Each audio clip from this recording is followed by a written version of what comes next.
Hello everyone, welcome back to my channel.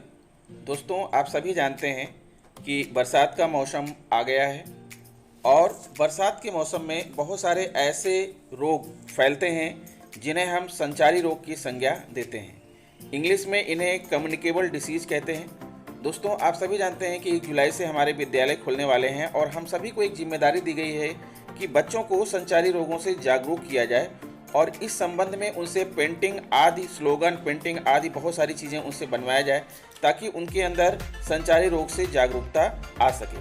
तो दोस्तों, इस वीडियो में मैं लेकर आया हूँ communicable disease, prevention and control of communicable disease. संचारी रोग क्या है तथा इसका नियंत्रण कैसे करें और बच्चों को इसके प्रति जागरूक कैसे करें।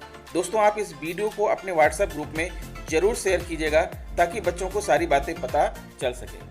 तो दोस्तों, आप देख पा रहे हैं यहाँ पर बच्चों के द्वारा ही बनाई हुई पेंटिंग्स स्लोगन्स मैं लेकर के आया हूँ। ऐसा ही आपको अपने विद्यालय के बच्चों से भी बनवाना है और उन्हें ऑनलाइन ऑफलाइन जैसे भी बन सके उन्हें संचारी रोगों के प्रति जागरूक करना है। तो बताना चाहूँगा यहाँ पर, जैसे ही बरसात के दिन शुरू होते हैं या मौसम में परिवर्तन होते हैं तो अत्यधिक बरसात के कारण जगह जगह पानी भर जाते हैं, जिससे तरह तरह के अनेक नए कीटाणु रुके हुए पानी से पैदा होने लगते हैं, जो अपने साथ अनेक रोगों को भी जन्म देते हैं, जिसका प्रभाव मानव शरीर पर सबसे ज़्यादा पड़ता है। इस तरह से इन रोगों को मौसमी बीमारी, संक्रामक बीमारी या संचारी रोग कहते हैं। तो चलिए हम बात करते हैं संचारी रोग, जिसे इंग्लिश में कहते हैं कम्युनिकेबल डिसीज़, क्या है इसके बारे में जानते हैं और इस रोग के अंदर कौन कौन से रोग को शामिल किया गया है, इसकी रोकथाम और बचाव कैसे कर सकते हैं, सभी के बारे में जानते हैं। तो बच्चों, संचारी रोग क्या है? संचारी रोग यानी संक्रामक रोग, जिसे इंग्लिश में कम्युनिकेबल डिसीज कहते हैं, जो किसी न किसी रोग जनित कारकों, रोगाणुओं जैसे प्रोटोजोआ, कवक, फंगस जिसे कहते हैं, जीवाणु यानी बैक्टीरिया, विषाणु यानी वायरस इत्यादि के कारण होते हैं। संक्रामक रोग जिसे इन्फेक्शियस डिसीज कहते हैं, संक्रामक रोगों में एक शरीर से अन्य शरीर में फैलने की क्षमता होती है। मलेरिया, टाइफाइड, चेचक, इन्फ्लुएंजा इत्यादि संक्रामक रोगों के उदाहरण हैं। जहां हर साल बरसात होती है, मौसम बदलती है, जिससे तरह तरह के ऐसे नए विषाणु भी पैदा हो जाते हैं जो कि अनेक नए रोगों को जन्म देते हैं, जो कि संक्रमण रोग यानी संक्रामक रोग कहलाते हैं और संक्रामक रोग फैलाते हैं। संक्रामक रोग बहुत अच्छे से हवा, पानी से मिलकर बहुत ही तेजी के साथ फैलते हैं, जिसका सीधा असर मानव शरीर पर देखने को मिलता है, जिससे छोटे बच्चे, बूढ़े ज़्यादा प्रभावित होते हैं, क्योंकि इस आयु वर्ग के लोगों की जो शारीरिक क्षमता है, इम्यूनिटी है, वो रोगों से लड़ने के लिए पर्याप्त नहीं होती है, जिस कारण से इस आयु के लोग इन फैलने वाली बीमारियों के चपेट में जल्दी से आ जाते हैं। तो आखिर संचारी रोग या संक्रामक रोग की सूची में कौन कौन से रोग आते हैं?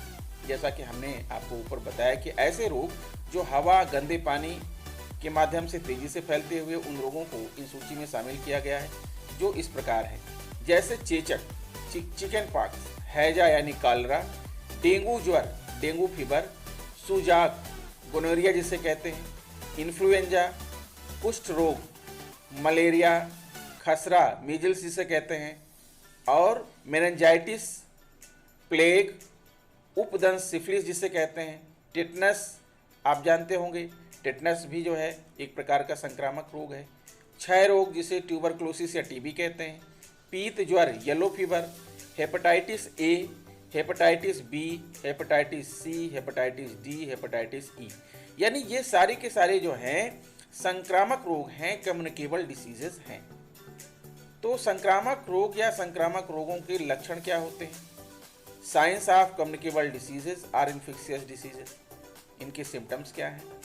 क्योंकि संचारी रोग या संक्रामक रोग बहुत तेज़ी से फैलने वाले रोग होते हैं, जो कि सामान्यतया सबसे ज़्यादा बच्चों में फैलते हैं।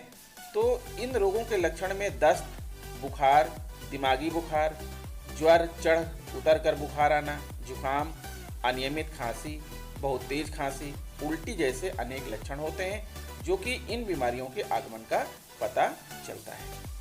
तो आखिर इन बीमारियों की रोकथाम कैसे करें? जैसा कि इन सभी रोगों के पैदा होने की वजह गंदे पानी होते हैं, तो इनका असर बरसात के दिनों में सबसे अधिक देखने को मिलता है और इससे सिर्फ एक दो लोग ही एक साथ पूरा का पूरा शहर या गांव प्रभावित होते हैं।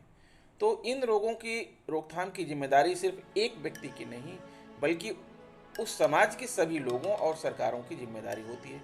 इसीलिए दोस्तों, सरकार की तरफ से आदेश भी आ गया है कि सभी अध्यापकों को जिम्मेदारी दी गई है कि आप अपने ग्रामीण क्षेत्र में जहाँ पर आपका विद्यालय है, वहाँ पर बच्चों को संचारी रोगों के प्रति जिम्मेदार जो है उनको जागरूक करेंगे, इससे बचने के उपाय बताएंगे। जब सभी मिलकर इन रोगों के खिलाफ जुटते हैं, तभी इन रोगों पर नियंत्रण किया जा सकता है। तो संचारी रोग या संक्रामक रोग से बचाव के उपाय क्या है? Remedies for communicable diseases or preventive diseases.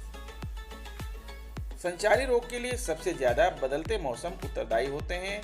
तो ऐसे में यदि सभी अपने स्तर पर इन रोगों की रोकथाम के लिए उपाय करते हैं, तो निश्चित ही काफी हद तक इन रोगों के फैलने पर नियंत्रण पाया जा सकता है। तो चलिए संचारी रोग या संक्रामक रोग से बचाव के उपाय को जानते हैं। संचारी रोग या संक्रामक रोग से बचाव के लिए गंदे पानी का इकट्ठा होना सबसे बड़ा कारक बनता है। ऐसे में बरसात के दिनों में छतों, टूटे फूटे सामानों में पानी को इकट्ठा नहीं होने देना चाहिए। संचारी रोग या संक्रामक रोग गंदी नालियों में कीड़ों, विषाणु के पैदा होने से। ऐसे में यदि घरों के आसपास कोई नाली टूटी फूटी खुली हुई है, तो उन्हें सही करके ढक कर रखना चाहिए, जिससे इनसे निकलने वाले कीटाणु हवा में फैलने से रोक सकते हैं। इस समय तो सबसे बड़ा जो है संक्रामक रोग फैला हुआ है, जिसे आप सभी जानते हैं, जिसे कोरोना कहते हैं।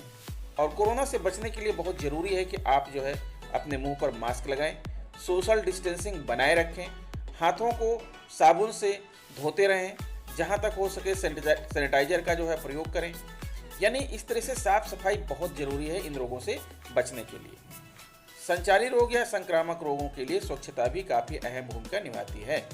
ऐसे में अपने आसपास के इलाकों, घरों, बाहरी स्थानों को साफ सुथरा रखना चाहिए, जिससे साफ सुथरे जगहों पर मच्छर आदि अपना घर नहीं बना सकते हैं, जो कि काफ़ी हद तक मलेरिया जैसे खतरनाक बुखारों के लिए उत्तरदायी होते हैं।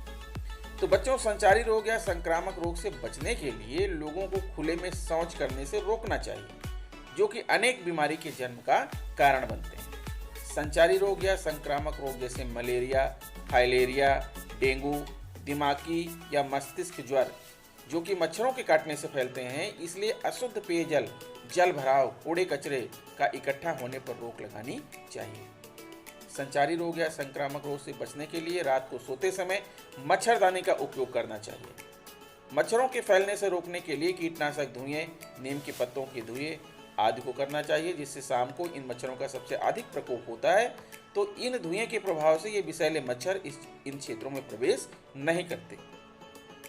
संचारी रोग या संक्रामक रोग से बचाव के लिए छोटे बच्चों के लिए जन्म से अनेक टीके मौजूद होते हैं, इसलिए डॉक्टरों के उचित सलाह के साथ सभी बच्चों को इन रोकथाम के टीकों को जरूर लगवाना चाहिए।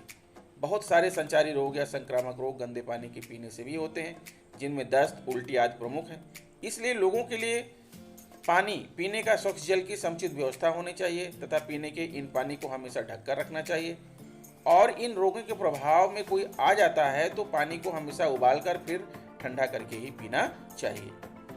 संचारी रोग या संक्रामक रोग के प्रभाव में कोई भी आ जाता है, बिना देरी किए डॉक्टर के पास जरूर जाना चाहिए और उनके सलाह के आधार पर दवाई, चिकित्सा और खान पान पर विशेष ध्यान देना चाहिए।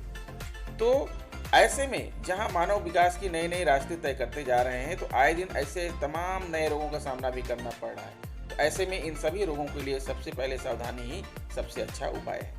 मच्छरों से बचने के लिए अगर आपके आसपास कहीं पर पानी भरा हुआ है, तो आप उसमें मिट्टी का तेल जो है डाल सकते हैं। और बच्चों, हम आप सभी को जो है एक टास्क दे रहे हैं। आप सभी जो है संचारी रोगों पर जो है कुछ चित्र बनाएंगे और चित्र बना करके अपने विद्यालय के अध्यापकों के पास जमा करेंगे। साथ ही जो है आप इस पर, जो बड़े बच्चे हैं 6 से लेकर के 8 तक के बच्चे हैं, वो इस पर एक निबंध लिखेंगे। संचारी रोग पर एक निबंध लिखना है, कुछ चित्र बनाना है और आप उसे अपने विद्यालय के व्हाट्सएप ग्रुप पर जो है आप उसे शेयर कर दीजिएगा। अगर अध्यापक मिल जाते हैं तो आप उन्हें दे दीजिएगा, अन्यथा आप उसे अपने विद्यालय के व्हाट्सएप ग्रुप में शेयर कर दीजिएगा। तो बच्चों, आशा करता हूँ कि जो है आप सभी संचारी रोगों से बच करके रहेंगे, सफाई स्वच्छता का विशेष ध्यान देंगे। और अगर आपको मेरा वीडियो पसंद आया है तो प्लीज़ मेरे चैनल को सब्सक्राइब कर लो, बेल आइकन को प्रेस कर दो। मैं ऐसे ही ज़रूरी वीडियोज़ लेकर के आता रहूँगा। मिलूँगा आपसे नेक्स्ट वीडियो में। नमस्कार।